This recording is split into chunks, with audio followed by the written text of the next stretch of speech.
Hi, welcome to the Twin Cities Skinny, brought to you by the Minneapolis Area Association of Realtors, where we dig into the most recent numbers from our market.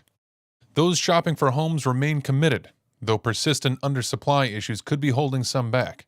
New home construction has been a lagging component of this recovery, but strong readings of building permit activity could offer some relief. Sellers feel pretty good about listing their homes these days, but the challenge has become securing the next property. Demand definitely remains strong in February. Rising rents, strengthening consumer confidence, and solid job and wage growth tend to support home ownership. Pending sales were up 0.5% from February 2016 to 3,969 for the month. Closed sales decreased 0.7% from February 2016 to 2,696 for the month. Sales are a mixed bag across the country, not because of a lack of demand, which is actually quite strong, but because a lack of inventory is starting to weigh on purchase activity. This month, sales were down locally. The number of homes for sale was down compared to this time last year. Inventory levels market-wide decreased 25.3% to 8,820 units.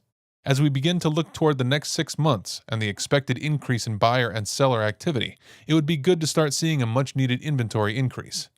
Prices were up compared to last year at this time. The median sales price increased 7.6% to $223,000. Price gains do not appear to be going away anytime soon. As long as buyers continue to swarm around properties in good condition that are ready to sell, prices will continue to rise.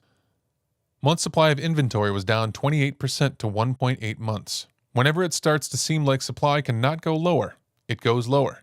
Maintaining a stable market with continuous balance tips in the seller's favor will be the true test. Percent of original list price received at sale rose to 96.5% since last year. The outlook for the economy looks good, barring any surprises, and the longest stretch of private job growth on record should continue. The Twin Cities unemployment rate is one of the lowest of any major metro, suggesting there's not a ton of sidelined labor. That's a good thing for housing since unemployed people don't tend to buy houses, at least not anymore. The trick will be increasing supply enough to keep price growth at a moderate pace. That will allow households to better absorb rising borrowing costs while still incentivizing additional supply. That's the Twin Cities Skinny for this month. Check back next month for the latest.